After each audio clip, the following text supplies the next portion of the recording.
बोले भागवत महापुराण की जय हो।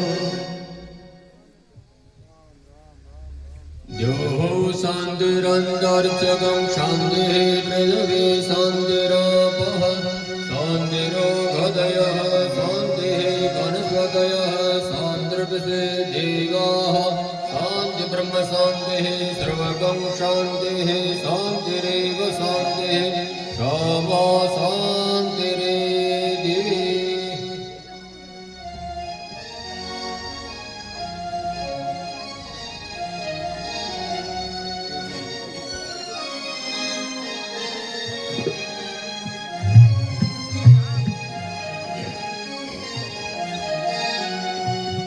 शेवंतिका बकुल चंपक पाटलाब्धे पुण्यगजा कर बिल्व पुष्पे बिल्व पत्र।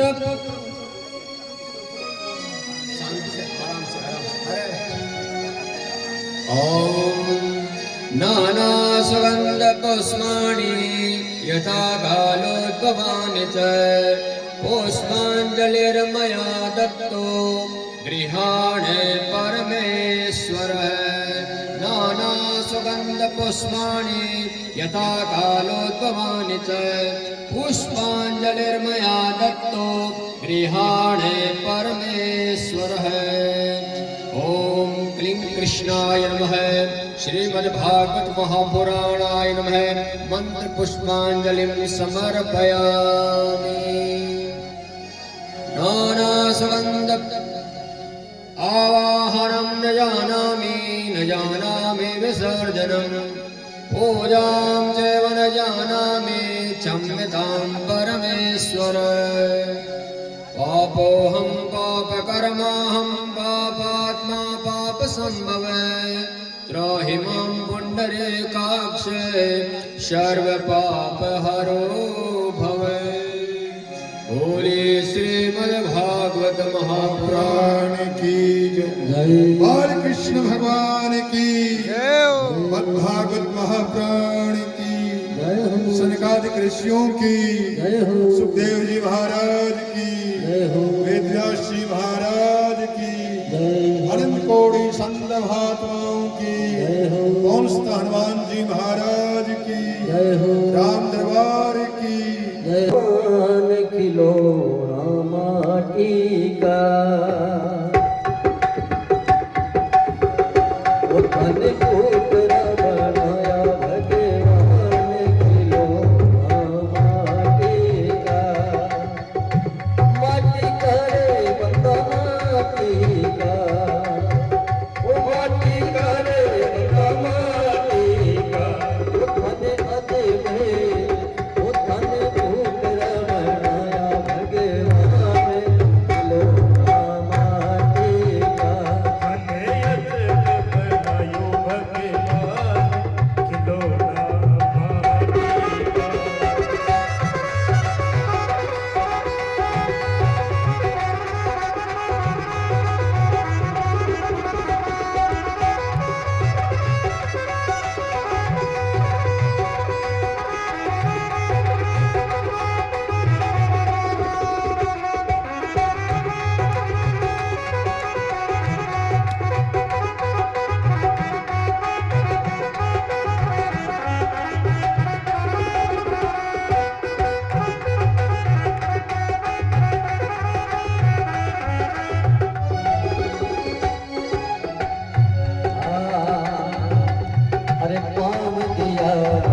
दिया रे धन मुख की शोभा दान दिया रे धन मुख की शोभा धन जीवे धन जीव को दिन रट राम खिलो नाम आगे का धन जीव दिन रट राम खिलो नाम आगे का हमारी करे बंदमाती का माटी करे बंदमाती का धन जोर का बगाए भगवान खिलो नाम आगे का धन बनायो भगवान खिलो नाम आगे का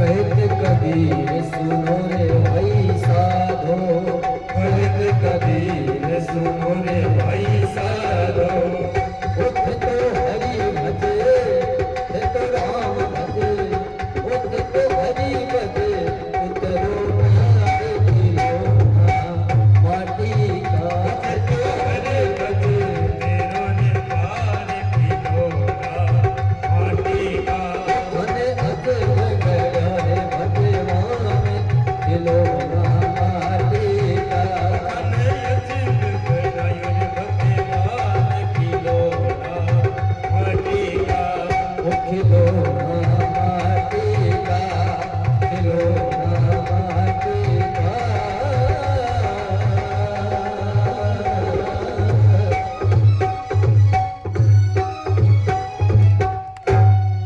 बोले भगत वसल भगवान की कृष्ण कन्हैया लाल की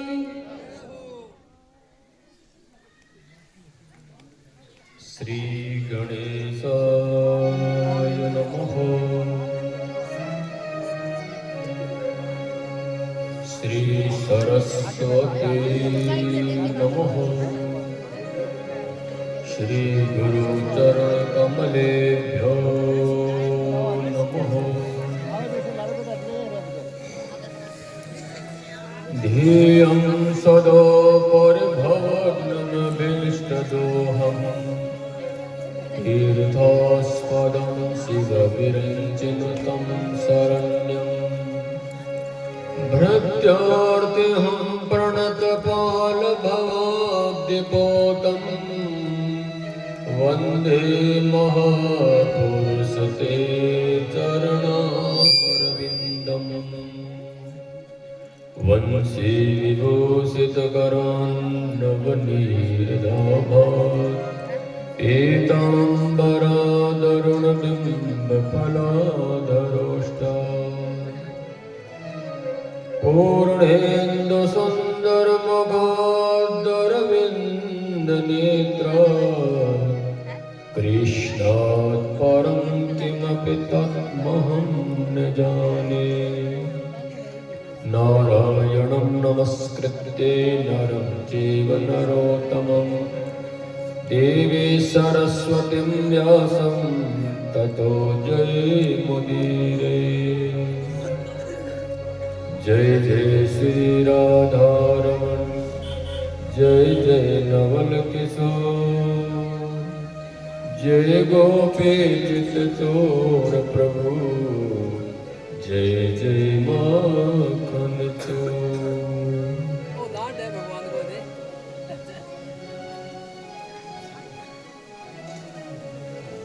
श्री बांके बिहारी जी की विशेष कृपा से आज भागवत कथा के षष्ठम दिवस की कथा का शुभारंभ होने जा रहा है। भागवत जो हमारे पुराण हैं, जितने भी पुराण हैं अग्नि पुराण है, वैवस्वत पुराण है, पद्म पुराण है, विष्णु पुराण है, शिव पुराण है।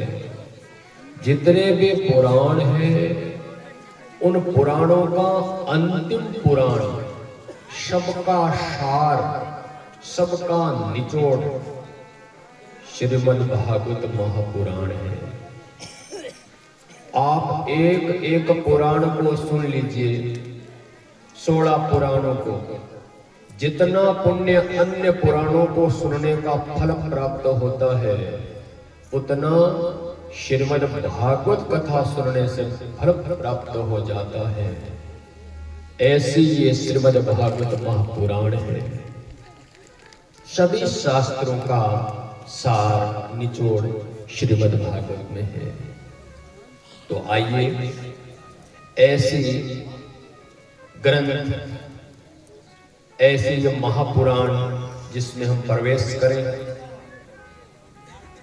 कल के प्रसंग में, कल की कथाओं में हम सब ने लाभ उठाया कि कृष्ण जन्मोत्सव मनाया गया। नंद घर आनंद भयो, जय कन्हैया लाल की। नंद घर आनंद भयो यानी का बालक भयो। नंद घर आनंद, आनंद जो प्रसन्नता है, जो जीवन में जो आनंद है, जो खुशियां हैं, वो परमात्मा का स्वरूप है। इसलिए नंद घर आनंद भयो, जय कन्हैया लाल की। आइए, नंद बाबा के यहाँ तो उत्सव मन रहा है। लोग झूम रहे हैं, गा रहे हैं, नाच रहे हैं। और उधर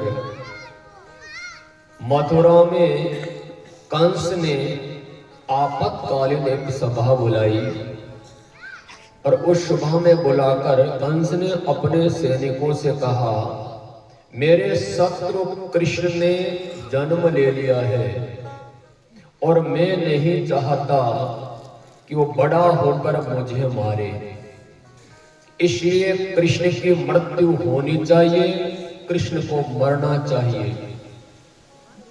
ऐसा मन में विचार है, क्या करें? कंस के सैनिकों ने कहा, हम कहां कहां कृष्ण को ढूंढेंगे।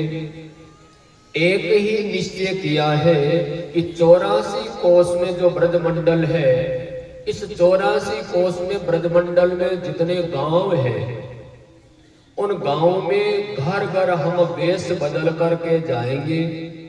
जितने बच्चे महीने भर के होंगे, महीने भर के जो बच्चे जन्म लिया है, उन सबको हम मार देंगे। और जो महीने भर के बच्चे में जन्म लेने वाले, जो आपका जो शत्रु है कृष्ण, वो भी मारा जाएगा। ये हमने निर्णय लिया है। कंस ने कहा, वाह सैनिकों, तुम्हारा निर्णय से सहमत हूं मैं, लेकिन एक बात, कंस ने कहा, तुम लोगों को घर में प्रवेश कौन देगा? राक्षसों को घर में कौन घुसने दे? इतने में एक पूतना खड़ी हुई। कंस के परिवार में ही चचेरी बहन थी। पूतना बोली, भैया ये काम मैं कर दूंगी, मैं कृष्ण को मार सकती हूं। कंस ने कहा, कैसे मारोगी पूतना? बताओ, क्या युक्ति सोची है, क्या उपाय सोचा है कृष्ण को मारने के लिए? पूतना बोली, भैया मैंने एक निश्चय किया है। मैंने एक निश्चय किया है कि मैं मेरे दोनों स्तनों के ऊपर जहर लगा करके जाऊंगी। जहां लोग कृष्ण जन्मोत्सव मना रहे हैं, बस वहां पहुंचकर कृष्ण को गोद में लेकर जहर भरा स्तन उसके मुंह में दे दूंगी, मर जाएगा, सो वहां से भाग जाऊंगी। कंस ने कहा, पूतना तू इतनी काली कलूटी डरावना, तेरा चेहरा घर में जाने कौन देगा? पूतना बोली, भैया छोड़ो, मैं मायावी विद्या जानती हूं, ऐसी सुंदर रूप धारण करके जाऊंगी कोई पहचान ही नहीं पाएगा। बस महाराज पूतना चली और घूंघट डाल करके और सुंदर कपड़े पहन करके रुनक झुनक जैसे नई बहू आ रही हो, और नंद बाबा के भवन में उत्सव मनाया जा रहा है। लोग झूम रहे हैं, गा रहे हैं। आज 7 दिन 7 रात हो गया, ऐसे उत्सव मन रहा है। 7वें दिन पूतना गई, लोग झूम रहे हैं। नंद के आनंद भयो, जय कन्हैया लाल की, नंद के आनंद भयो जय। 50,000 गोपियां जा रही है, 25,000 नंद बाबा के घर से गोपियां बाहर निकल रही है। कोई अबीर उड़ा रहा है, कोई वस्त्र लुटा रहा है, कोई रत्न लुटा रहा है। बड़ा भारी उत्सव मन रहा है। उस भीड़ में कौन किसको देखे। लेकिन पूतना को जब प्रवेश करने लगी तो गांव के नंद बाबा के गांव के बूढ़े बुजुर्गों ने देखा कि ये बहू हमारे गांव की नहीं है। किसी ने कहा नहीं नहीं, हो सकता है हमारे गांव के पास की हो। और लोग अपार भीड़ लगी है, अपार। और इस नई बहू आई है, इसको जाने के लिए रास्ता दो भैया। नन्हे मुन्ने बच्चों से कहा, ग्वाल बाल सब दौड़ के आए। अरे बाबा क्या बात है, अरे नई बहू आई है, बेचारी शर्म कर रही है, आप लोग नाच गाने में मस्त हो। आए हुए मेहमानों का आदर सम्मान करना चाहिए। बहू कब से खड़ी है यहाँ पर दरवाजे पर, जाने दो, रास्ता दो। बूढ़े बुजुर्ग लोगों ने सोचा कि गांव की कोई बहू है या आसपास की नई बहू आई है, रास्ता मिल गया। संजोग ऐसे बना, जिस कमरे में जशोदा मैया है उसी कमरे में पूतना पहुंची और जाकर के जशोदा मैया से कहा, मैया बधाई हो, तेरे लाला हुआ है। अब अनजान व्यक्ति पहली बार घर में आए तो कैसे पूछे तुम कौन हो, कहां से आई हो, बिना पूछे घर के अंदर कैसे आई। तो जसोदा मैया ने भी सोचा कि गांव की कोई नई बहू है और पहली बार आई है या पूरा मान जाएगी बेचारी। तो तुरंत जसोदा मैया उस कमरे से निकली, दूसरे कमरे में गई। नंद बाबा के भवन में 1-2 कमरे तो है नहीं। नंद बाबा के भवन के 250 कमरे हैं। कितना बड़ा विशाल भव्य मकान, जगह जगह उत्सव मनाया जा रहा है। तो जसोदा मैया ने उस कमरे से निकल दूसरे कमरे में गई, अपने दासी दासियों को बताने के लिए कोई नई बहू आई है, आए हुए मेहमान का जल पान कराना, उनका आदर करना, भोजन की व्यवस्था करनी, देखभाल करते नहीं तुम लोग। इतने में पूतना को मौका मिल गया। अब पूतना कन्हैया को उठाया और कहते हैं उठा करके कन्हैया को दुग्ध पान कराने लगी। अब कन्हैया ने सोचा क्या करेगा, जहर वहर तो मेरे से पिया नहीं जाता। मैं तो आया हूं माखन मिश्री खाने के लिए, माखन मिश्री तो मिली नहीं, या पूतना मौसी आ गई जहर देने, क्या कर। भगवान कृष्ण ने आंखें बंद की और भगवान शंकर का ध्यान किया। हे भोलेनाथ भगवान शंकर, जिस समय समुद्र मंथन हुआ सारा का सारा जहर आप पी गए, तो ऐसे ही भोलेनाथ भगवान शंकर ये पूतना मौसी जहर देने आई है, आप पूरा जहर आप पी लीजिए। इसलिए कन्हैया ने नेत्र बंद किया। अच्छा, सुखदेव जी कहते हैं कि कन्हैया ने नेत्र इसलिए भी बंद किया। कन्हैया ने नेत्र बंद इसलिए किया, कन्हैया ने ध्यान किया कि ये पूतना मुझे मारने के चक्कर में न जाने कितने गांव में नन्हे मुन्ने बच्चों को मार दिया है। उन आत्माओं का ध्यान किया और जो आत्माएं मार करके आई थी, जिस प्राण जीवों को भगवान ने उनको दिव्य धाम में भेज दिया, इसलिए भगवान ने ध्यान किया। सुखदेव जी कहते हैं कन्हैया ने इसलिए भी ध्यान किया कि रामावतार में सबसे पहले मुझे राक्षसी को मारना पड़ा और कृष्णा अवतार में भी इस राक्षसी को मारना पड़ेगा। चलो मारूंगा, मां बनकर के आई है, कौन से लोक में भेजूंगा, कौन सा स्थान जगह है, ये मां बनकर आई है तो मां को जो दिव्य स्थान देना चाहिए उस जगह का ध्यान किया, इसलिए कन्हैया ने नेत्र बंद किया। अब कहते हैं कि उसी समय पूतना ने तुरंत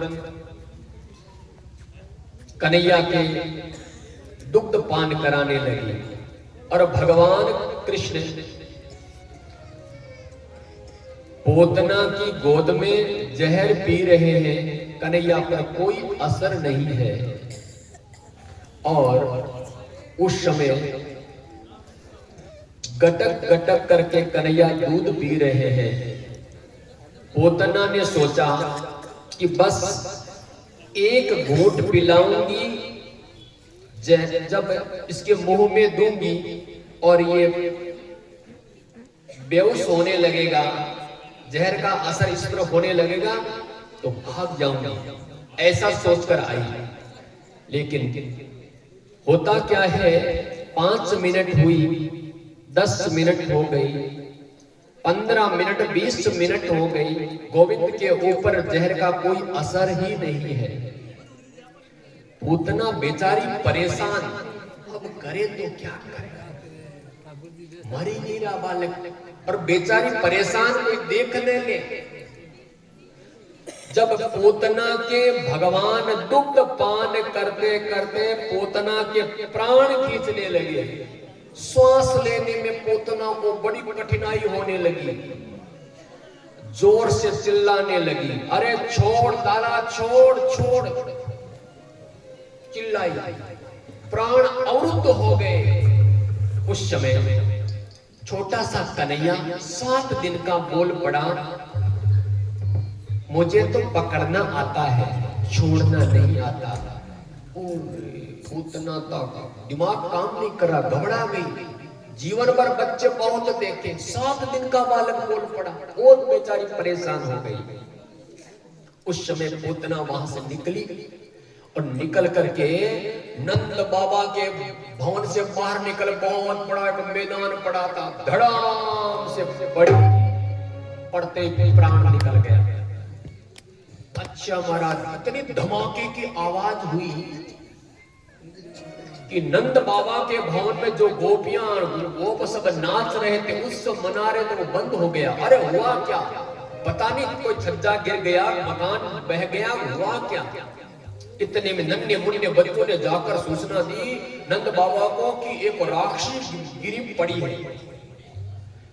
जब जाकर लोगों ने देखा तो पूतना मरी पड़ी है, बहुत बड़ी विकराल राक्षसी, और कन्हैया गटक गटक करके दूध पी रहा है। उस समय वृद्ध जो गोपियां हैं जसोदा को बुलाया कि तूने ये क्या किया, वृद्धा अवस्था हो गई, बालक को कैसे रखा जाता है इसका तुम्हें ज्ञान नहीं। जसोदा मैया बोली, मुझे क्या मालूम ये राक्षसी है, मैंने सोची गांव की नई बहू आई है, उसके चक्कर में लाला को मैंने दे दिया। कहते हैं कि माताओं ने कहा कि इस कन्हैया को शुद्ध किया जाए, पूतना के राक्षसी के हाथ लग गया। परमात्मा को शुद्ध किया जा रहा है, किस चीज से, गाय के गोमूत्र से कन्हैया को नहलाया गया, और नहलाने के बाद में गाय का पूंछ कन्हैया के ऊपर घुमाया गया, और गाय के चरण धूली कन्हैया के तिलक लगाया गया, और परमात्मा से प्रार्थना करी गई सभी लोगों ने कि हे गौ माता, आप कृपा करो, मेरे लाला को शुद्ध करो। इसका क्या संकेत है? इसका संकेत सुखदेव जी बताना चाहते हैं कि परमात्मा को भी पवित्र करने के लिए गौ रज चाहिए। आज कोई भी शुभ काम होता है, नामकरण संस्कार हो रहा है, कोई भी शुभ काम हो रहा है और उसको शुद्ध करना हो तो गौमूत्र के छींटे लगाया जाता है। यह संकेत है कि गाय का हर चीज पवित्र है। गाय का गोमूत्र पवित्र, गाय के गोरज चरणों, गाय का जहां चरण चिन्ह बना हुआ है उसका रज लेकर के अगर आप माथे में लगाओगे, जहां सर में दर्द हो, आप देखना और गौ मां से प्रार्थना करना, मां मेरे सिर में तकलीफ हो रही है, पेट में दर्द हो रहा है, हल्का लगा करके देखना, 5 मिनट के बाद आराम मिल जाएगा। कभी किसी के दर्द हो, गाय के चिन्ह बना हो, गाय के चरणों का चिन्ह रज उठाना और हल्का सा लगाना, जैसे मलम लगाते हैं, बाम लगाते हैं, आराम मिलता है, ऐसे ही गौरस से आराम मिलता है। ऐसी दिव्य मां गौ है और जिसकी हम सेवा करने जा रहे हैं, उस गाय के निमित्त हम आज भागवत कथा समर्पित कर रहे हैं। ये जो कार्यक्रम चल रहा है गौ के निमित्त ही है और परमात्मा का जो अवतार हुआ उसका उद्देश्य यही था, गायों की सेवा करना। और परमात्मा कन्हैया ने, मैंने कल भी कहा था कि कन्हैया ने धरती पर गौर गायों की बहुत सेवा की। बोलिए गौ माता की। कहते हैं महाराज, अब कन्हैया को नहलाया धुलाया गया, उसके बाद में पूतना का विकराल शरीर पड़ा था, सब लोगों ने मिलकर के उठाया और यमुना के किनारे पर दाह संस्कार क्रियाक्रम कर रहे हैं। तो सुगंध निकल रही है। राजा परीक्षित ने कहा, सुखदेव जी महाराज आप क्या बता रहे हैं? पूतना है, राक्षसी है, शरीर से दुर्गंध निकलना चाहिए और आप कह रहे हैं सुगंध निकल रही है।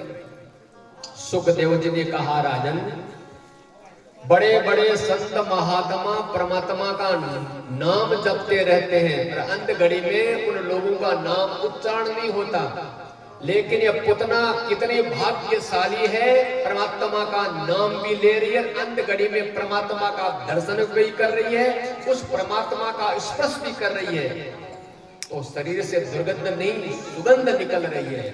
बोलिए भक्तवत्सल भगवान की जय हो। इसके बाद में अब आगे श्री सुखदेव जी महाराज सुना रहे हैं कि राजन, भोलेनाथ भगवान शंकर को पता चला कि भगवान ने अवतार ले लिया है, चलो दर्शन करने चलते हैं। तो आज भोलेनाथ भगवान शंकर आए गोकुल में भगवान का दर्शन करने के लिए। अब शिव जी कितना भी वेश बदले, कितना भी शरीर में परिवर्तन कर ले, लेकिन भोलेनाथ के पास तो सांप बबूती शरीर में लटक रहे हैं। भगवान भोलेनाथ शंकर वेश बदल करके आए, स्वामी शंकरानंद पंडित जी महाराज बन करके आए। क्यों वेश क्यों बदला? भगवान शंकर ने सोचा कि मैं अगर अपनी वेश में जाऊंगा तो लोग मेरा दर्शन करने आएंगे, अपार भीड़ लग जाएगी, लाला का दर्शन कैसे करूंगा?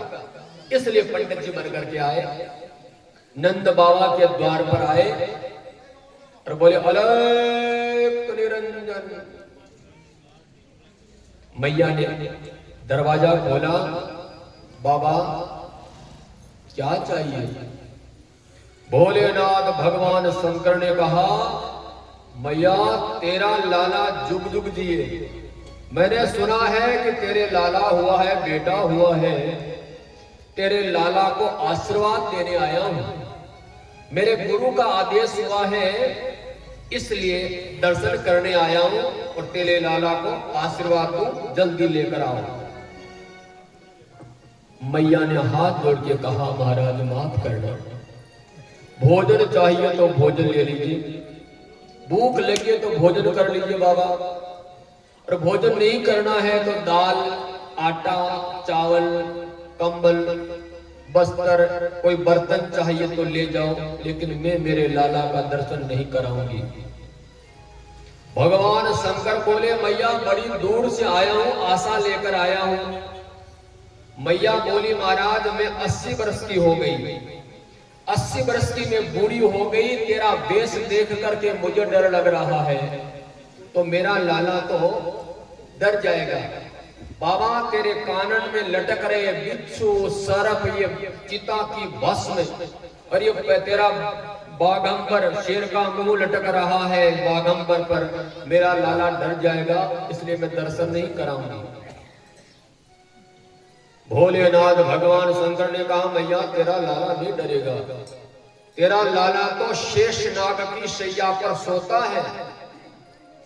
मैया ने कहा, घर में चित्र देख ले सर्प का तो डर जाए, और आप कह रहे हैं मेरा लाला शेषनाग की सैया पर सोता है। बाबा हाथ जोड़ती हूं तेरे आगे, ये बहकी बातें मुझे मत सिखाओ। हाँ, जो तुम्हें जरूरत हो हीरे ले जाओ, जवाहरात ले जाओ, सोना चांदी, गायें चाहे तो बाबा गायें ले जाओ, गाय दान कर दूं आपको, माफ करियो महाराज, मैं अपने लाला का दर्शन नहीं कराऊंगी। तुम्हारे वेश को देखकर मेरा लाला डर जाएगा, इसलिए चले जाओ बाबा। शंकर भगवान हंस करके बोले, मैया एक बार दर्शन करा दे। नहीं, तब मैया ने बहुत मनाने का प्रयास किया, भगवान शंकर नहीं गए। अंत में भोलेनाथ भगवान ने, योगी है, हट कर बैठे और मैया को धमकी लगाई, मैया सुन, लाला का दर्शन नहीं करा रही है। मैया ने कहा, नहीं कराऊंगी तो सुन, मैं योगी हूं और हट करना जानता हूं, मैं तेरे दरवाजे के आगे यहां पर धूना रमाऊंगा और यहीं बैठा रहूंगा, मत करा तो दर्शन, कभी ना कभी तेरा लाला दरवाजे के सामने आएगा और मैं दर्शन कर लूंगा। मैया ने धमकी लगाई, है बाबा सुन, मेरे महल के 4 दरवाजे हैं, पूरब, दक्षिण, उत्तर, पश्चिम। पूरब के दरवाजे तो यहाँ बैठा रहे, बढ़िया है, मेरा घर पवित्र बना रहेगा, हवन होता रहेगा, तो बढ़िया बात है। सुन, पूरब का दरवाजा बंद कर लूंगी और पश्चिम का दरवाजे से हम 3 दरवाजे से आना जाना शुरू कर देंगे। बेटा महाराज भोलेनाथ की धमकी, योगी हट फेल हो गए। इतने में लाला ने तीसरा हट, पहला हट होता है योगी हट, त्रियाहट, यशोदा मैया त्रियाहट, और तीसरा हट होता है बालक हट। कन्हैया समझ गए कि भोलेनाथ भगवान शंकर आए हैं, मैया दर्शन नहीं करा रही है, तो कन्हैया ने नाटक शुरू किया। पलने में सो रहा था, वाओ वाओ वाओ रोना शुरू किया। मैया दौड़ करके गई, लाला को गोद में लिया, दूध पान करा रही है, कन्हैया रो रहा है। आसपास में दासी दासियां गोपियां सब इकट्ठी हो गई। अरे हुआ क्या? बोले पता नहीं, अभी तो सो रहा था। एक गोपी ने कहा, मैया एक बात बता, छोरे को नजर लग गई है, कोई यहां अंदर आया था?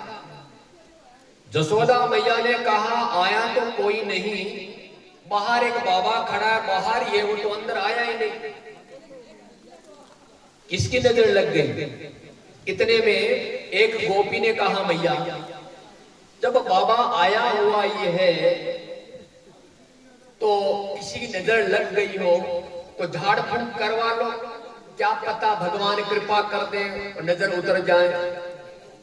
चलो जसोदा मैया ने कहा, आप कहती हो तो चलो बाबा के पास चलते हैं। जसोदा मैया ने कहा भोलेनाथ से, बाबा नजर उतारनी आती है? भोलेनाथ भगवान शंकर ने कहा, मैया तो इस जन्म की बात करती है, 7 जन्म की नजर उतार दो। न तेरे छोरे को अभी नजर उतारता। बोले कृष्ण कन्हैया लाल की। अच्छा, होता क्या है कि जैसे ही कन्हैया को भोलेनाथ की गोद में दिया, भोलेनाथ भगवान शंकर प्रसन्न हो गए और कन्हैया भी खिलखिला करके हंसने लगा। अब जैसे ही मैया ने कहा, बाबा लाओ मेरे बेटे को, और कन्हैया को जैसे ही मैया की गोद में आया, रो रहा है। शंकर भगवान की गोद में जा रहा है तो हंस रहा है।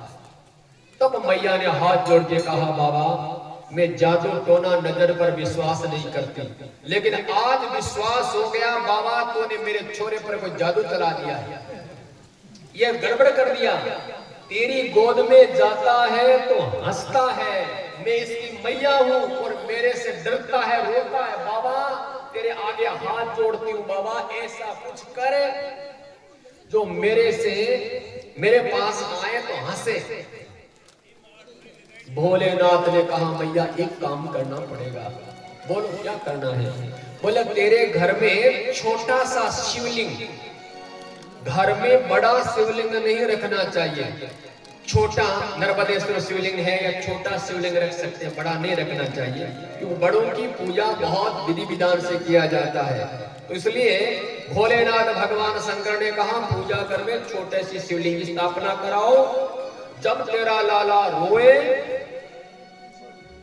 शिवलिंग का दर्शन करा देना, लाला खिलखिला करके हंसने लग जाएगा। तब नंद बाबा ने, जसोदा मैया ने अपने घर में छोटा शिवलिंग की स्थापना कराई। इसलिए नंद बाबा के भवन में शिवलिंग की स्थापना हुई तो नाम पड़ा नंदेश्वर महादेव। नंद बाबा के घर में स्थापना हुई। बोले नंदेश्वर महादेव की जय हो। उधर भोलेनाथ भगवान दर्शन करके चले गए। और अब होता क्या है आगे, कंस ने कहा कि वो पूतना आई, वापस आई नहीं, तो कंस ने एक तृणावर्त को भेजा। वो तृणावर्त हवा का रूप धारण करके आया, कन्हैया को उठाकर ले जाने लगा। कन्हैया ने माया समझ ली और तृणावर्त को मार दिया। बोले कृष्ण कन्हैया लाल की जय हो। अब सुनो महाराज, कन्हैया करीब करीब हो गया 1 साल का, अभी तक नामकरण संस्कार नहीं हुआ। तब गर्गाचार्य जी पंडित जी आए और नंद बाबा से कहा, बधाई हो आपके लाला हुआ है। नंद बाबा बोला, गुरुजी आपके आशीर्वाद से ही हुआ है। अच्छा नाम क्या रखा है? तब नंद बाबा को याद आया, गुरुजी इतना उत्सव मनाया गया, इतना आनंद मनाया गया, नामकरण संस्कार करवाना तो भूल ही गया। शास्त्र कहते हैं 1 साल के भीतर भीतर बालक का नामकरण संस्कार करवा लेना चाहिए।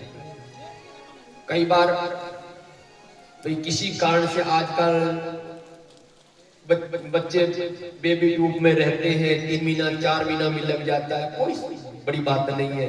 1 साल के भीतर भीतर कभी भी। तो कहते हैं कि गर्गाचार्य जी पंडित जी ने कहा, बाबा नामकरण संस्कार करवाओ। बाबा ने कहा, यहां नहीं करवाएंगे, बड़ा कार्यक्रम नहीं रखेंगे। क्यों?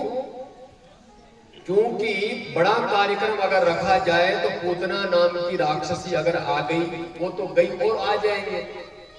तो नाम अपनी गौशाला है, नंद बाबा की अपनी गौशाला थी। गांव की तरफ से राजा थे नंद बाबा, और उसकी देखभाल नंद बाबा ही किया करते थे। बोले गौशाला में कार्यक्रम रखा जाए। अब गौशाला में आए, ज्यादा लोग इकट्ठे नहीं है क्योंकि कुछ आशंका थी नंद बाबा को, कुछ ज्यादा बड़ा प्रोग्राम रखे, कोई राक्षस विघ्न न डाल दे। आए। अब होता क्या है कि नंद बाबा के भवन में कल मैंने कहा था, वसुदेव जी की दूसरी पत्नी जो रोहिणी है, उनके भी पुत्र हुआ था। वो 2 साल का हो गया, कन्हैया से 1 साल बड़ा था। तब कहा, जसोदा मैया ने कहा रोहिणी के भी पुत्र का नामकरण संस्कार हमारे पुत्रों का नामकरण एक साथ ही करा दिया जाए गौशाला में। प्रस्ताव पारित हो गया। अब होता क्या है कि जसोदा मैया ने कहा ऐसे करो, सुना है गर्गाचार्य पंडित जी त्रिकालदर्शी है, तो अभी पता चलते हैं। वैसे संतों के साथ में परीक्षण भी करना चाहिए, लेकिन जसोदा मैया ने कहा सुना है बड़े त्रिकालदर्शी है, तो देखते हैं बाबा क्या नाम रखते हैं, कैसे पहचानते हैं, बड़ा आनंद आएगा। तो कहा ठीक है। तो जसोदा मैया ने अपना लाला रोहिणी को दे दिया, और रोहिणी का जो पुत्र था बलराम जसोदा मैया ने ले लिया। और जैसे ही गर्गाचार्य जी पंडित जी ने दोनों को बिठाया, पूजा का कार्यक्रम शुरू हुआ। होता क्या है कि रोहिणी के गोद में श्री कन्हैया को देखा, देखते ही महाराज गर्गाचार्य जी की समाधि लग गई। जब समाधि एक होता है ध्यान समाधि, एक होता है त्राटक समाधि। तो गर्गाचार्य जी पंडित जी जैसे कन्हैया को देखा और परमात्मा ने अवतार ले लिया, मुंह ऐसा खुला रह गया, हाथ ऐसा ही रह गया, त्राटक समाधि में चले गए। अच्छा, 5 मिनट हुई, 10 मिनट हुई, 15 मिनट हो गया। अब नंद बाबा को शंका हुई, अरे गर्गाचार्य पंडित जी को हुआ क्या? हाथ हिलाए तो नीचे नहीं हो रहा है, मुंह बंद नहीं हो रहा है। अब जसोदा मैया भी घबरा गई, हे भगवान पंडित जी महाराज जाणू हो थाने पधारणो हो, थारे घरे पधारता बटू बत्ता अट बदनाम तो करूं बट यहाँ पंडित जी गया और ये गौशाला में यहाँ पधार गया। हे भगवान, हाथ मुंह हिलाए, इतने में ध्यान समाधि टूटी। हाँ गर्गाचार्य का हाँ हाँ। और नंद बाबा ने कहा पंडित जी महाराज आपने तो हमें डरा ही दिया। अरे गर्गाचार्य पंडित जी ने कहा कि मैं तो परमात्मा का दर्शन कर रहा था, ध्यान में चला गया था। अरे पंडित जी ये जोड़ते हैं हाथ, ऐसा मत करिएगा, पर नहीं करिए, चलो कोई बात नहीं।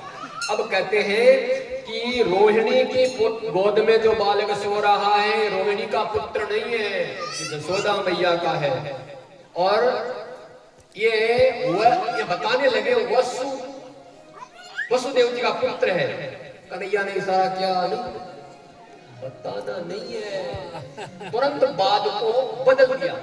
गर्गाचार्य ने कहा किसी जन्म में, बाबा इस जन्म की बात नहीं कर रहा हूं, बाबा किसी जन्म में वसुदेव जी के पुत्र रहे होंगे। अच्छा तब ठीक। बोले इनका नाम गोपाल है, इनका नाम कृष्ण है, इनका नाम दामोदर है, कई प्रकार के नाम रखे। अच्छा आगे कहा कि जो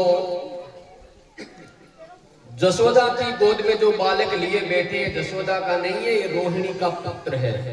और इनका जो नाम रहेगा वो मधुमंगल रहेगा, हलधर रहेगा, दाऊ दयाल रहेगा, संकर्षण आदि नाम रहेंगे, आदि नाम रखाए गए।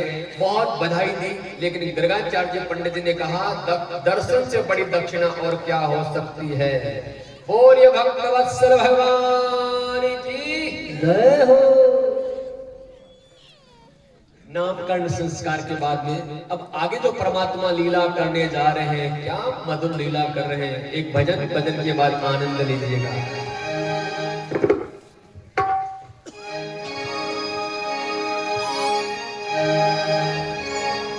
सावरिया थारा ओ नाम हजार, नाम हजार कैया लिखो कुमको पतरी। सावरिया थारा गिरधारी थारा नाम हजार, ओ नाम हजार कैया लिखो कुमको पतरी। मोहन थारा नाम हजार, ओ नाम हजार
सुना रहे हैं राजा परीक्षित को कि राजन आज नई लीला कर रहे हैं।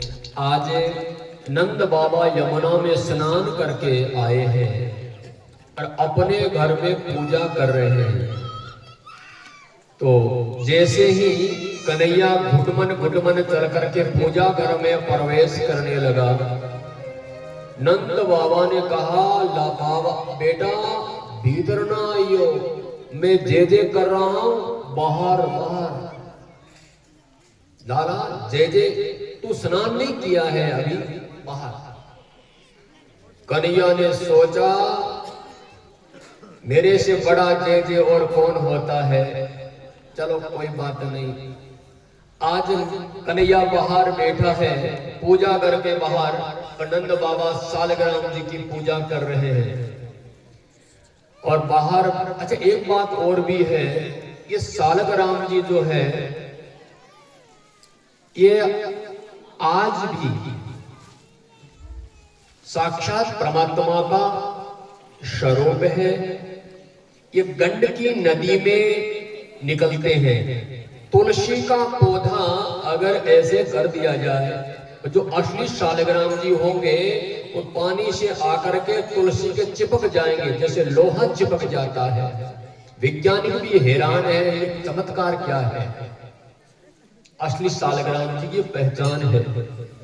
तो नंद बाबा सालग्राम जी की पूजा कर रहे हैं। तो कन्हैया बाहर बैठा है, नंद बाबा स्नान करा रहे हैं सालग्राम जी को दूध से, दही से, शहद से, घी से, चीनी से। कन्हैया ने लीला शुरू की, देख रहे हैं। ठीक है, बात लीला तो करनी है, बाबा को भी बताना है। अब जैसे ही नंद बाबा ने सालग्राम जी को पूजा करके चंदन लगाया, सालग्राम जी को तुलसी पत्र चढ़ाया। सालग्राम जी को तुलसी पत्र बहुत प्रिय है। एक बात और भी, भूल करके भी कभी सालग्राम जी पर चावल नहीं चढ़ाना चाहिए। चावल अगर चढ़ाते हैं तो बहुत बड़ा दोष माना गया, शास्त्रों में निषेध कहा है। तुलसी बहुत प्रिय है। अब जैसे ही नंद बाबा ने नेत्र बंद किया और भगवान का ध्यान कर रहे हैं, कन्हैया को मौका मिला और बाल लीला स्वरूप यहां से कर रहे हैं। धीरे धीरे पूजा घर में प्रवेश किया।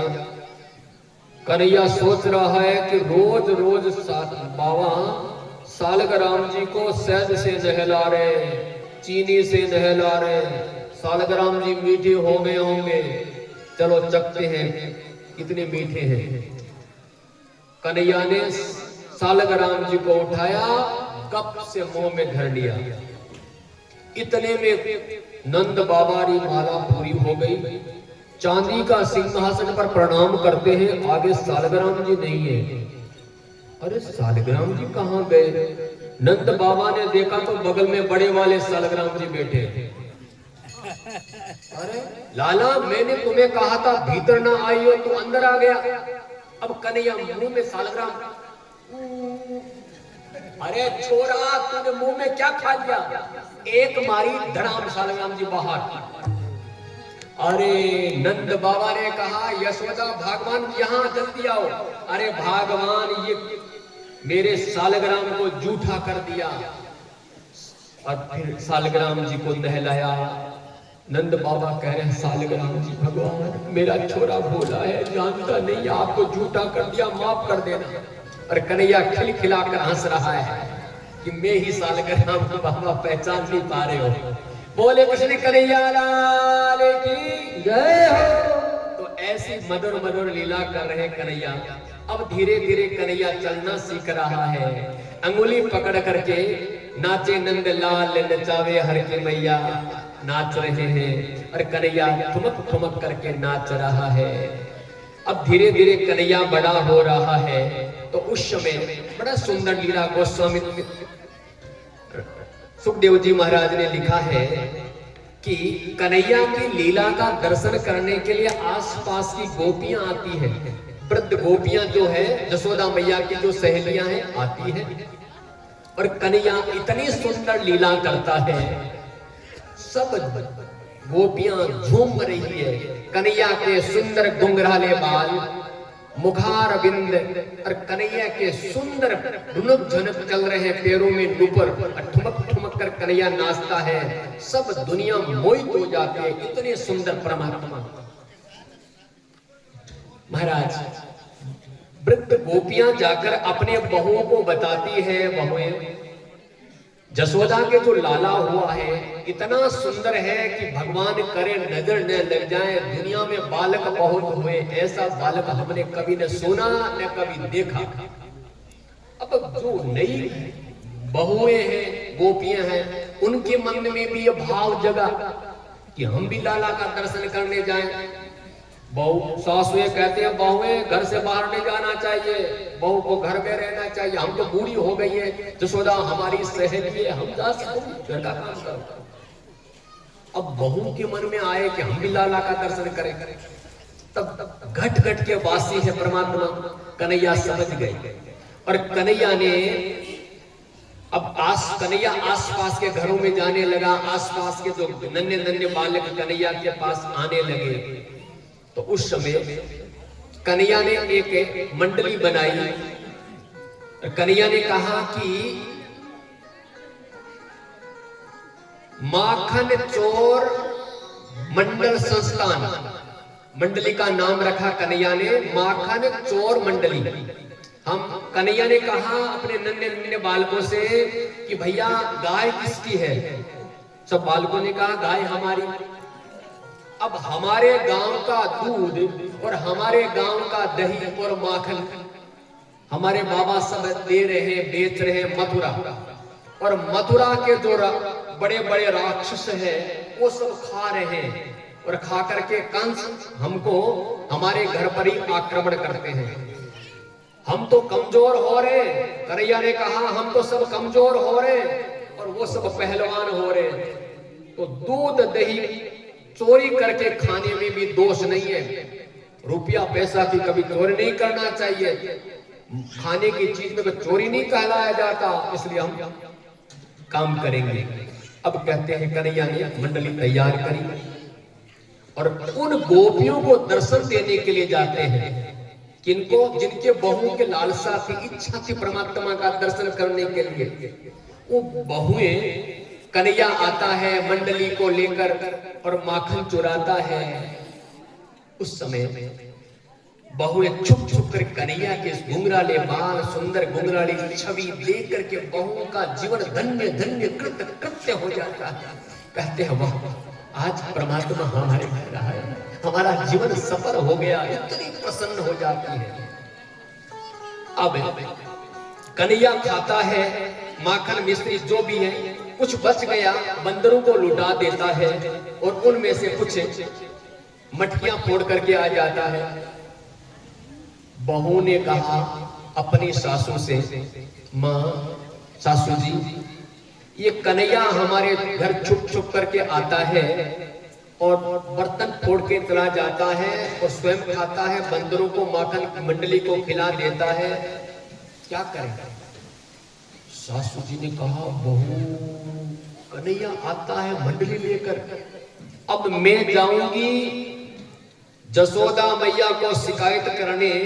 जसोदा मेरी सहेली है और बुरा बात मेरी बात को बहुत बुरा मान जाएगी और बात बात पर झगड़ा हो जाएगा, क्या करें, बड़ी समस्या हो गई। बहू तू जाके शिकायत कर, बुरा भी नहीं मानेगी और बुरा मान भी जाएंगे तो हम कह देंगे बहू है, जानती नहीं है, जसोदा मैया को मना भी लेंगे। अब नई बहू को मौका मिल गया, सब नई नई बहुएं दुल्हन जा रही हैं और जसोदा मैया से कहा मैया बाहर आ। जसोदा मैया आंगन से बाहर आई, अरे बहुएं आओ आओ। नई नई दुल्हन बहू ने कहा मैया आज हम शिकायत करने आई है। जसोदा ने कहा शिकायत? आई की शिकायत? क्या हुआ? हुआ क्या, तेरे लाला को बुलाओ, उसके पीठ पीछे नहीं कहेंगे, सामने ही कहेंगे। कन्हैया को बुलाया और कन्हैया का दर्शन करके सब गोपियां खिलखिला करके हंसी और बोली ये तेरा लाला देखने में बड़ा होशियार है, भोली भाली सूरत करके बनाकर बैठा है। ये कन्हैया मेरे घर आया, खाया सो खाया माखन मिश्री और मटकियों को और फोड़ दिया। मैया हमारे घर आता है, जिस समय गाय दूहने का टाइम होता है उससे पहले बछड़ों को खोल देता है, सारा का सारा दूध बछड़ा पी जाता है। मैया कितना शैतान है तेरा लाला। एक गोपी कहती है हमारी दो बेटियां दोनों जुड़वा हुई थी और छुप के गया और दोनों की चोटी को गूंथ दिया। अब वो मेरी एक बेटी उठी तो दूसरे के बाल खींचने लगा, वो रो रही है। देखा तो कन्हैया छुप कर भाग गया। मैया ऐसा काम करता है। जसोदा ने कहा लाला इनके घर जाता है। कन्हैया ने कहा मैया सब झूठ बोलती है, इन गोपियों को मैं जानता ही नहीं हूं, कहां इसका घर है सब है। मैया सब ये सब बहाना है और दर्शन करने आई है मेरे से। महाराज मैया ने कहा गोपियां जाओ, मैं मेरे बेटे को समझा दूंगी, आप जाओ। अब सब गोपियां चली गई। मैया ने सोचा कि शायद हो सकता है कि मेरे घर में दासी दासियों के हाथ से बना हुआ मक्खन अच्छा नहीं लगता, चोटियां अच्छा नहीं लग रहा है, तो मैं मेरे हाथ से बनाऊंगी, हाथ से बनाकर लाला को खिलाऊंगी तो दूसरे घरों में जाने की आदत छोड़ देगा। ये विचार करके मैया ने अपने हाथ से दूध दही जमाया। प्रातः काल भोर में 4 बजे जसोदा मैया उठी और बिलोना कर रही है। कन्हैया उठा, मैया को आवाज लगाई। आंगन में मैया ने कहा बेटा बाहर आ, मैं आंगन में हूं। कन्हैया आया, वाऊ वाऊ करता हुआ। भोर में 4 बजे मैया भूख लगी है। मैया ने कहा लाला तेरे लिए ही तो मैं मक्खन तैयार कर रही हूं, अभी चूटिया तैयार हो जाएगा और ताजी ताजी मिश्री वहां पड़ी है और बस मिलाकर खा लेना। मैया अभी चाहिए। झिरनी को पकड़ लिया मथानी को, मैया अभी चाहिए अभी। मैया ने सोचा अभी बिलोना शुरू किया है बेटा, लेकिन टाइम लगेगा, 5 मिनट इंतजार कर ना। मैया अभी तो मेरी मैया है तो अभी माखन खिला। मैया ने सोचा बालक है हट कर बैठा, बिलमाऊं थोड़ा सा। मैया ने कहा सुनो बेटा यहाँ आओ। गोद में लिया, ऊपर देखो चांद मामा, कितना सुंदर चांद मामा है। देखो ऊपर चांद को देखा, माखन भूल गया, मैया चांद लूंगा। मैया ने सोचा लो, एक समस्या सुलझाई, दूसरी समस्या तैयार। चांद तो मेरी मैया है तो चांद ला के दे अभी मुझे। मैया ने सोचा बालक हट कर बैठा, एक थाली में पानी भरा तो पानी के अंदर चांद दिखाई दे रहा है। ये लो बेटा चांद, पकड़ने की कोशिश करता है। मैया नकली है, असली चांद चाहिए। मैया ने कहा बेटा सुनो। गोद में लिया मैया ने, देखो बेटा तू शैतानी मत किया कर, बेटा तू रोया मत कर, तुम समझदार बेटा है मेरा। बेटा तू अगर प्रसन्न रहेगा, मेरी बात को मानेगा तो चांद जैसी गोरी गोरी बहू लेकर के आऊंगी। बहू का नाम सुना और वो चांद भूल गया। भैया बहू चाहिए, अभी चाहिए मुझे, मैं उस बहू के साथ खेलूंगा अभी, ला जल्दी। मैया ने हाथ सोचा बेटा क्या बोला मुझे अपना नहाना धोना नहीं आता, कपड़ा पहनना नहीं आता, वो और आ जाएगा तो उसका कौन करेगा सेवा। इतने में मैया ने कहा बेटा चलो आज तेरे लिए बहू लेकर आते हैं। कितनी बड़ी बहू चाहिए, कितनी मोटी चाहिए बता। अब कन्हैया बोला कि मेरे से छोटी चाहिए और गोरी गोरी बहू चाहिए। अच्छा बेटा तेरे लिए गोरी गोरी बहू लेके आएंगे। वो लेकर के आ खिलौना। कन्हैया खिलौना लेके आया और जसोदा मैया ने खिलौना के ऊपर एक छोटी सी चुनरी उड़ाई। ले बेटा ये बहू। अरे कन्हैया खिलखिला करके हंसा। इतने में एक दासी ने आकर आवाज लगाई, मैया बेटे से मीठी मीठी बातें कर रही है और रसोई घर में दूध उफन रहा है। दूध का नाम सुना जसोदा मैया ने लाला को आंगन में बिठाया और मैया दौड़ी रसोई घर में। इतने में लाला ने सोचा, कन्हैया ने मैया मेरे से प्रेम नहीं करती, मैया तो प्रेम दूध और दही से कर रही है, इनका इलाज करूं, इनका क्या इलाज करूं।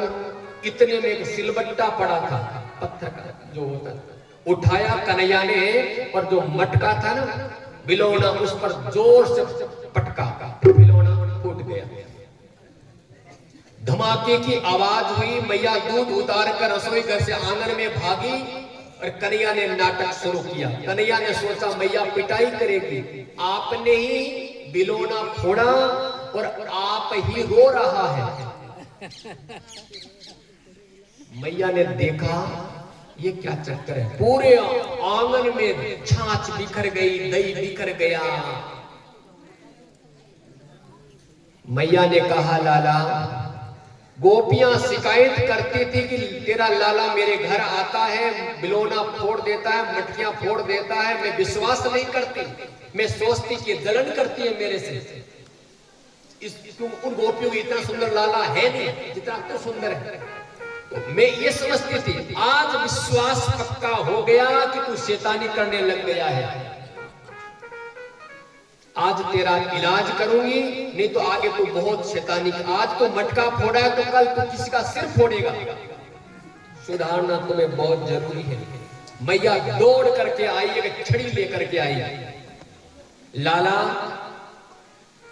बहुत दिन हो गया, मटका फोड़ दिया। मैया ने कहा मटका फोड़ दिया तो बाजार में और बहुत मटके मिलते, मैं ले आऊंगी, लेकिन ये दादिर सासू का हाथ का मटका था, अब कहां मिलेगा बता।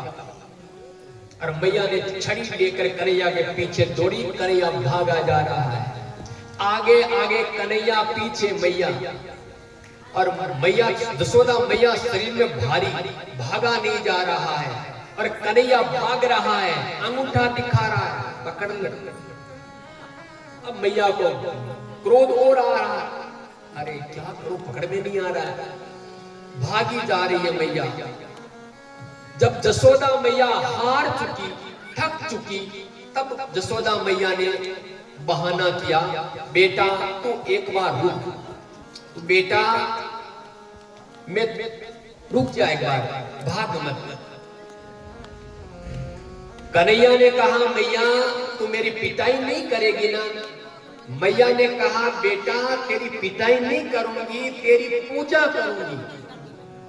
अच्छा पूजा करेगी? मैया ने कहा ऐसी पूजा करूंगी, ऐसी जिंदगी भर तो याद रखेगा। अच्छा ठीक है मेरी पूजा करना। अब जसोदा मैया गई, कन्हैया की कलाई पकड़ी, चल पूजा करूंगी आज, याद रखेगा जिंदगी भर तो। शैतानी बहुत करने लगा है। मैया ने सोचा आंगन में पूजा करेंगे तो नंद बाबा आ जाएंगे, गोप आ जाएंगे, छुड़ा देंगे, पीछे ले चलते हैं। नंद भवन के पीछे एक टूटा हुआ ऊखल पड़ा था। मैया ने ऊखल पर रस्सी बांधी और कन्हैया के कमर में बांध दिया, इसलिए नाम पड़ा दामोदर कन्हैया का। और मैया ने कहा बैठा रहे, बहुत शिकायतें आती है, बैठा रहे। अब मैया तो अंदर आ गई और पीछे कन्हैया बैठा है, स्वयं बंधा हुआ है और दूसरों को बंधन से मुक्त करते हैं परमात्मा। आज कन्हैया घुटमन घुटमन चल करके पीछे जड़ एक वृक्ष दो, जिसे कहते हैं यमलार्जुन के वृक्ष। कन्हैया उन बीच में जाकर उनकर फंसाया और वृक्षों को जोर से खींचा और धड़ाम से दोनों वृक्ष पड़े। पड़ते ही दोनों दो पुरुष रूप में प्रकट हुए और कहा आपने मुझे वृक्ष योनि से परमात्मा मुक्त कर दिया, आपकी बहुत बड़ी कृपा है। ये वृक्ष कौन थे?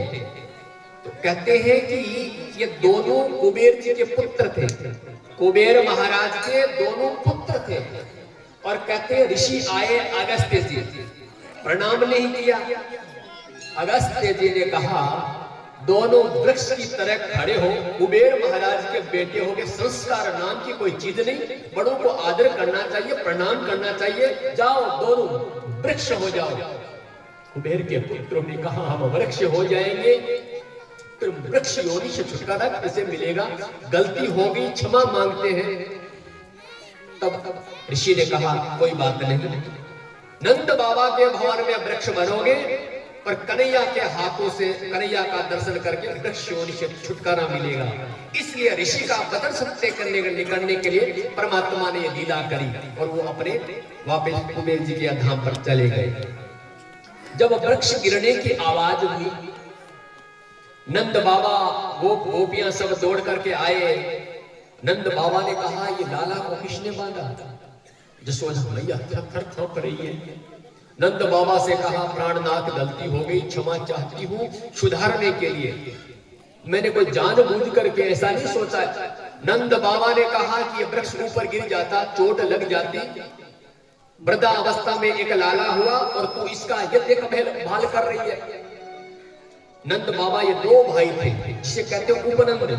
9 भाई सब इकट्ठे हुए, नंद बाबा बड़े थे। नंद बाबा से बोले भैया कभी वृक्ष गिर जाते हैं, कभी पूतना आ जाते हैं, कभी तृणावर्त आ जाता है, ये जगह ठीक नहीं है, इस जगह को छोड़कर अन्यत्र चले। चलो सब गांव के लोग गोकुल को छोड़ करके नई जगह चले गए, जिस जगह का नाम है तुलसी का वन हो, जिसे कहते हैं वृंदावन। वृंद कहते हैं तुलसी को, तुलसी का बगीचा, तुलसी का बहुत बड़ा मैदान जगह। नंद बाबा ने जाकर के वृंदावन में अपना सब सामान लेकर वृंदावन में रहने लगे। बोले वृंदावन बिहारी लाल की जय हो। अब वृंदावन में सब नन्हे नन्हे बालक गायें चरा रहे हैं। कन्हैया भी हट करने बैठा, मैया मैं भी गायें चराऊंगा। मैया ने कहा जिस दिन गोपाष्टमी आती है उसी दिन कन्हैया ने गाय की सेवा करने का संकल्प किया था, इसलिए गोपाष्टमी वहां से प्रारंभ हुई। कन्हैया ने कहा मैं बछड़ा चराऊंगा, गाय की सेवा करूंगा।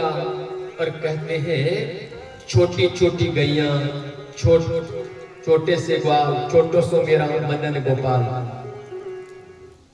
क्या सेवा हो रही है, क्या लीला का दर्शन करें।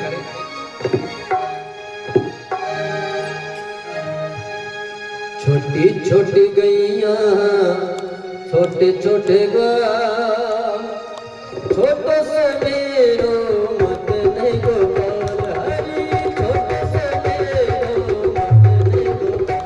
बोले छोटी छोटी गैया, छोटे छोटे ग्वाल, छोटी छोटी गैया, छोटे छोटे ग्वाल, छोटो से मेरो मदन गोपाल। हरी नाम सो मेरो मदन गोपाल।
अरे काई के खावे मेरो मदने गोपाल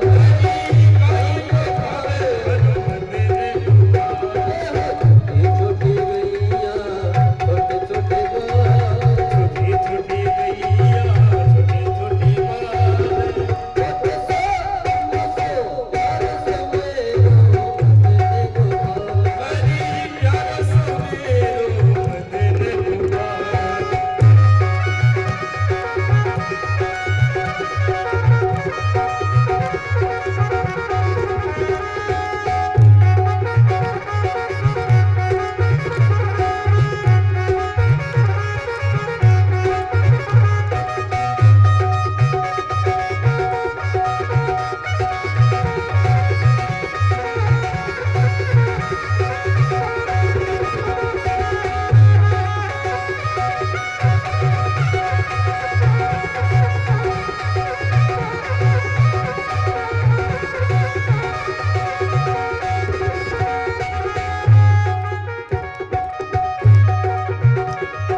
घास खावे गैया दूध पीवे गाल घास खावे गैया दूध पीवे गाल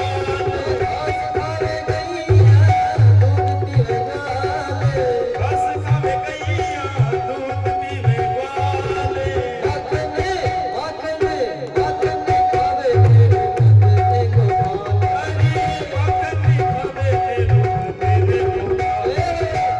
छोटी गैया छोटे छोटे गाल छोटी छोटी गैया छोटे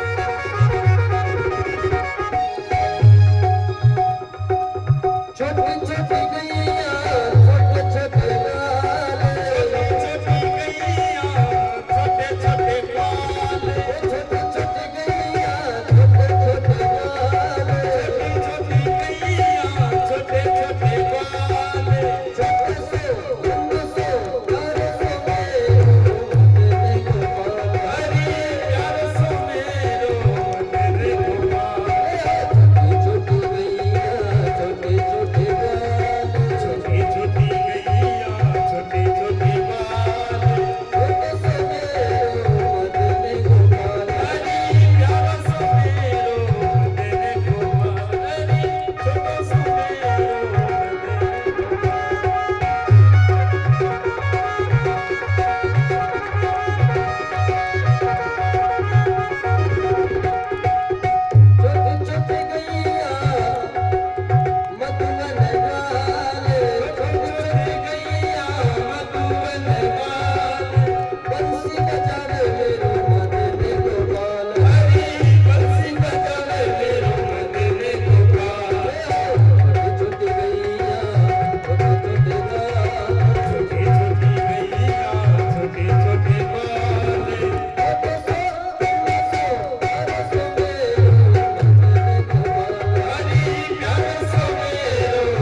बोले बालकृष्ण लाल की जय हो और मुकुटवंशी वाले की जय हो।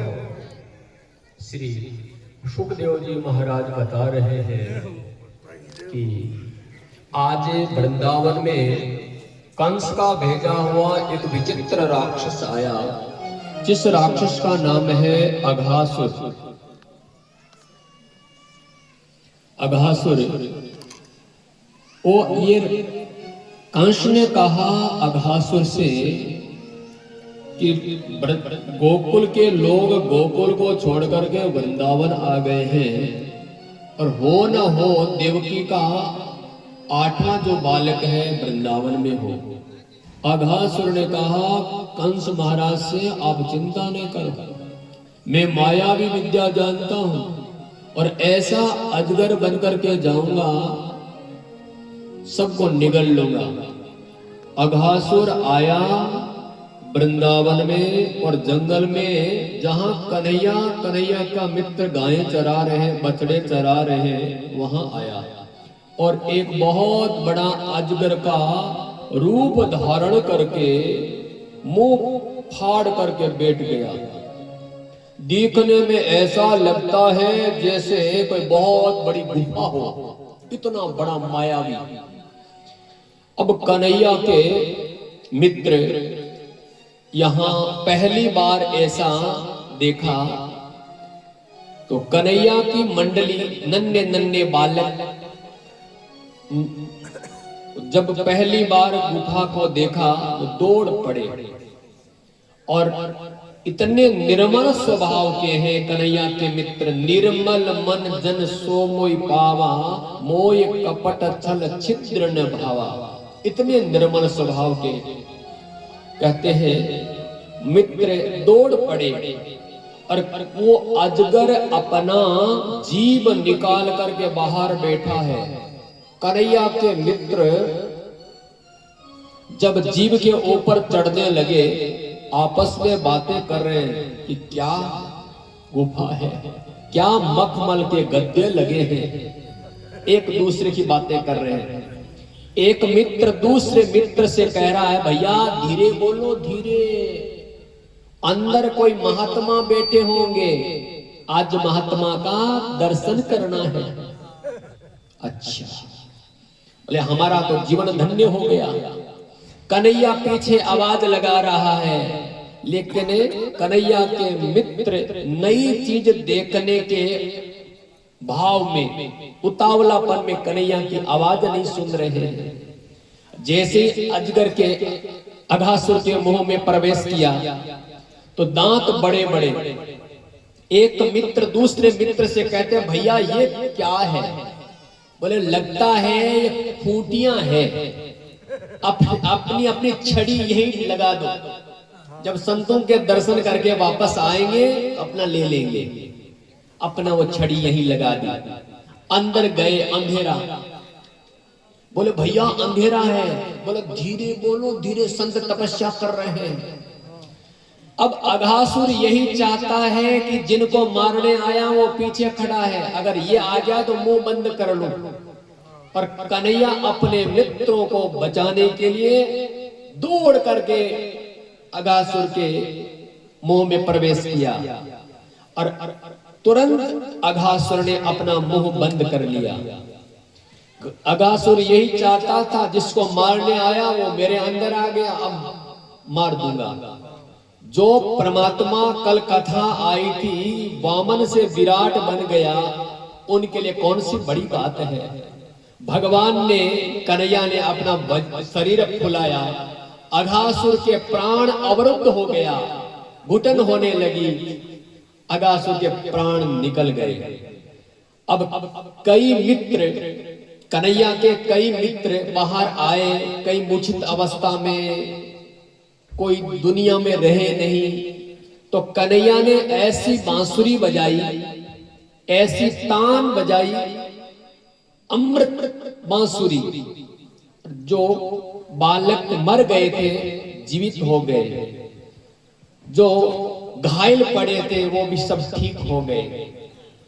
अब कन्हैया के मित्रों ने कहा कन्हैया पता नहीं क्या सपना सा आया, क्या घटना घटी, हमें याद नहीं है, चलो चलते हैं, दोपहर का समय हो गया, भोजन करते हैं। अपने अपने घरों से जो भोजन ला करके वृक्षों के ऊपर छींका लगाया हुआ था, रखा हुआ था, सब मंडली बैठ गई और भोजन का कार्यक्रम शुरू हो रहा है। कन्हैया बीच में बैठ गया। मैया मेरे भैया कन्हैया, मेरे मैया ने आपके लिए बढ़िया सा लड्डू भेजा है खाओ, कोई कह रहा हलवा बहुत बढ़िया बना है मेरी मैया के हाथ से खाओ, कोई कहता अचार बहुत बढ़िया, अरे कन्हैया इतना स्वादिष्ट अचार। कन्हैया भोजन कर रहे हैं, सब कन्हैया को खिला रहे हैं। इतने में नारद जी का तो यही काम, तुरंत नारद जी गए ब्रह्मा जी के पास। ब्रह्मा जी आपका काम क्या है? ब्रह्मा जी कहते हैं दुनिया को बनाना, सर्जन, दुनिया को बनाने का काम मेरा है। ब्रह्मा जी ने कहा तुम्हारी छुट्टी हो गई। ऐसे एक बालक है, बालक मर गए, उनको जीवित कर दिया, नए बालक बना लिए। अच्छा, ब्रह्मा जी ने कहा दुनिया में मेरे अलावा कोई हो ही नहीं सकता। ब्रह्मा जी ने कहा विश्वास नहीं हो रहा है तो वृंदावन में जाकर के देख लो। अब ब्रह्मा जी अपनी शक्ति चलाते हैं भगवान कृष्ण के ऊपर। भगवान ने देखा भोजन कर रहे हैं, ब्रह्म हो गया कि जो परमात्मा होता है वो तो शुद्ध पवित्र होता है, लेकिन ये कन्हैया तो एक दूसरे को भोजन खिला रहे हैं, जूठे मूठे हाथों से खा रहा है। ये परमात्मा नहीं हो सकता, हो न हो। नारद जी को भ्रम हो गया है, ये परमात्मा नहीं। नहीं, चलो इतना दूर आया हूं तो इसकी परीक्षण करूं, परीक्षा लूं। उसी समय ब्रह्मा जी ने सोचा क्या परीक्षा लूं, ये परमात्मा है कि बालक है, कोई मनुष्य है। चलो इनके बछड़े खड़े हैं, गायें खड़ी है, इनको उठा लेता हूं। ब्रह्मा जी ने जितने ग्वाल बालों के बछड़े और गायों को उठा करके सीधे ले गए अपने लोक ब्रह्मलोक में। ब्रह्मलोक में ले जा करके सुला दिया अपनी माया से। बछड़े सब खर्राटे ले रहे, उनको पता ही नहीं कहां आ गए। इतने में अचानक कन्हैया ने कहा भैया दूर दूर बछड़े नहीं दिखाई दे रहे, गायें कहां गई? पता नहीं, गायें अभी तो पास में चल रही थी। कन्हैया ने कहा मित्रों आप भोजन करो, मैं भोजन कर चुका हूं, आप लोग भूखे हो, भोजन करो, तब तक मैं गायें लेकर के आता हूं। भगवान कृष्ण गए, गायों को देख रहे हैं, दूर दूर तक बछड़े नहीं दिखाई दे रहे, गाय नहीं दिखाई दे रही। ब्रह्मा जी को मौका मिला, कन्हैया के जितने मित्र मंडली थी उनको ब्रह्मा जी ने उठा करके अपने लोक में ले गए, उनको योग माया से सुला दिया। कन्हैया वापस आया, देखा तो मित्र नहीं है। अरे ये क्या चक्कर है? भगवान कृष्ण को पता चल गया, हो न हो ये बूढ़े ब्रह्मा अपनी शक्ति मेरे पर चला रहा है। चलो कोई बात नहीं। अब भगवान कृष्ण ने क्या किया कि जितने बछड़े थे भगवान ही बछड़े बन गए, जितनी गायें थी भगवान ही गायों, अनेक रूप गायों का रूप धारण कर लिया। जितने मित्र थे भगवान कृष्ण ही उतने मित्र बन गए। और एक सुखदेव जी महाराज कह रहे हैं राजा परीक्षित से कि 1 साल तक किसी माता को पता नहीं चला कि ये मेरा बेटा है कि कोई दूसरा है, किसी गाय को पता नहीं चला। और जैसा मित्र थे, जैसे वस्त्र पहने थे, जैसे छड़ी थी, कन्हैया ऐसे छड़ी बन गए, डंडा वस्त्र सब कुछ बन गए। 1 साल तक ये कार्य चलता रहा। और गायों का अपने बच्चों का इतना घनिष्ठ प्रेम, गोपी का अपने पुत्र के प्रति इतना घनिष्ठ प्रेम जिसका वर्णन नहीं किया जा सकता। तो परमात्मा ने अनेक रूप धारण कर लिया। 1 वर्ष के बाद में ब्रह्मा जी के मन में आया कि चलो देखता हूं वो जो भगवान बना बैठा है कृष्ण, रो रहा होगा, कहीं ढूंढ रहा होगा गायों को, बछड़ों को, देखता हूं क्या हाल है। 1 वर्ष के बाद ब्रह्मा जी आए, देखा तो भगवान ऐसे ही भोजन कर रहे हैं, ऐसे ही बछड़े गायें सब चल रही है। ब्रह्मा जी की बुद्धि चकरा गई, ये क्या चक्कर है? अरे इन गायों को, इन बछड़ों को मैं ले गया था मेरे लोक ब्रह्म लोक में सुला दिया, वहां से यहां कैसे आ गए? हो न हो कहीं ब्रह्म लोक से यहां आ गए होंगे, कहीं गड़बड़ ना हो जाए। देख के आता हूं सो रहे हैं कि वो यहां आ गए। इस चक्कर में ब्रह्मा जी भागे अपने लोक में। तो भगवान कृष्ण ने ऐसी लीला करी, भगवान ने, कि भगवान कृष्ण ही ब्रह्मा जी के ब्रह्मलोक पहुंचने से पहले ही भगवान कृष्ण बन गए, ब्रह्मा जी का रूप धारण कर दिया। भगवान कृष्ण बन गए ब्रह्मा। जो पहरेदार खड़े थे तो पहरेदार तो पहचान नहीं पाए। भगवान बोले, पहरेदारों, आजकल आप लोग पहरा ठीक से नहीं लगा रहे हो।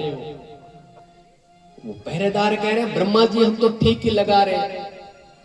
भगवान ब्रह्मा बने हुए पहरेदारों से बोले, पहरेदारों, नकली ब्रह्मा घूम रहा है और छुप छुप के आता है। पहरेदारों ने कहा, सरकार आप तो बैठिए, आने दो नकली ब्रह्मा को, हम ठीक कर देंगे उसको। अब भगवान तो ब्रह्मा बन के ब्रह्मा के सिंहासन पर बैठ गए। अब ब्रह्मा जी आए अपने लोक में बछड़ों को देखने के लिए। जैसे ही प्रवेश करने लगे मुख्य दरवाजे पर पहरेदार ने छड़ी लगा दी। कहां जा रहा है? ब्रह्मा जी ने कहा, क्या बात है? पहरेदारों ने कहा, तो नकली है, बहुरूपिया, भांड कहीं का, छुप छुप करके आता है हमारे लोक में, ये तो